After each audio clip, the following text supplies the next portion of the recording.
Hey, imagine you're about to start a new project that needs a precise, real-time 3D map of your workspace. Maybe you're a hobbyist robot builder, a small-scale architect, or just someone who loves turning physical objects into digital twins. You've probably scrolled through a handful of LiDAR scanners, got a feel for the price range, and now you're wondering whether a $2000 plus device is really worth the cash or if you'll end up with a box that gathers dust. That moment of hesitation is exactly why I'm sitting down with you today. Link is in the description if you want to check the product details on Amazon, and I'll walk you through what the 3DMakerpro 3D LiDAR Spatial Scanner Raven Max Premium actually brings to the table, who will get the most out of it, and where the trade-offs lie. First off, let's talk about the core promise: detailed 3D capture using LiDAR.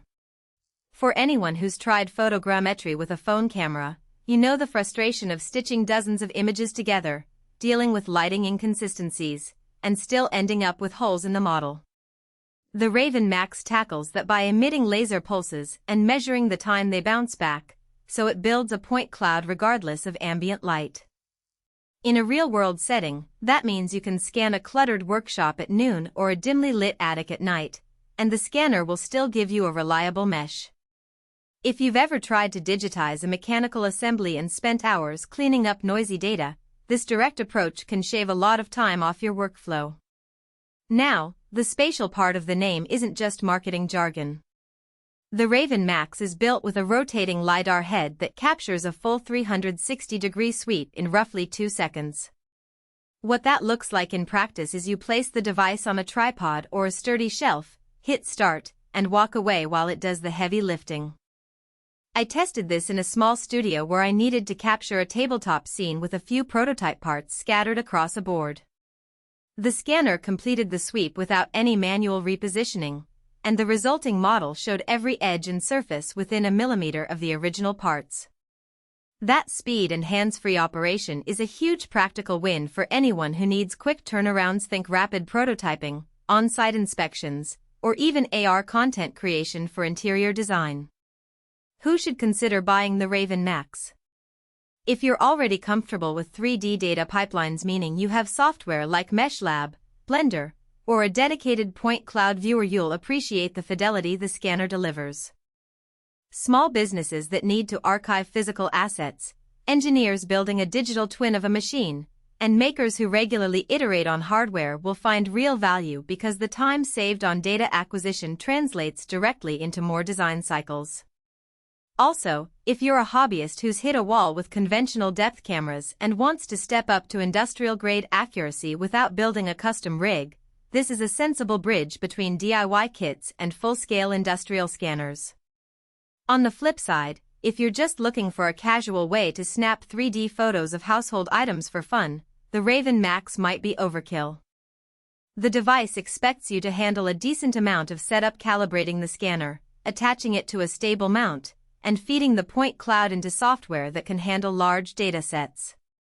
For a beginner, the learning curve could feel steep, and the price point doesn't leave much room for just trying it out. So, unless you already have a workflow that can absorb high-resolution scans, you might be better off with a lower-cost structured light scanner or even a smartphone LiDAR module.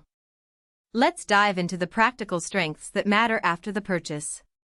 First, the level of detail. The Raven Max boasts a point density that captures fine features like thread grooves on a screw or the curvature of a printed part. In my test, the scanner resolved a 0.2 mm fillet without any post-processing, which is impressive for a device in this price tier. Second, the robustness to environmental conditions. Because it relies on laser timing rather than visual cues, shadows, reflective surfaces, or low light don't throw off the scan. I ran a quick test in a garage with bright sunlight streaming through a window and a couple of glossy metal parts. The scanner still produced a clean mesh, whereas my phone's depth sensor struggled with glare. Third, the integration experience. The scanner comes with a USB-C connection and provides raw point cloud data in common formats, PLY and XYZ, so you can drop the file straight into your favorite 3D software without needing proprietary conversion tools. No product is without its trade-offs, and the Raven Max has a few that deserve a mention. The most noticeable is the size and weight. At around 2.5 kilograms, it's not something you'll want to hand carry around a large construction site. You'll need a stable platform and, ideally, a small cart if you plan to move it frequently. This isn't a deal-breaker for studio work, but it does limit portability. Another consideration is the noise level. The rotating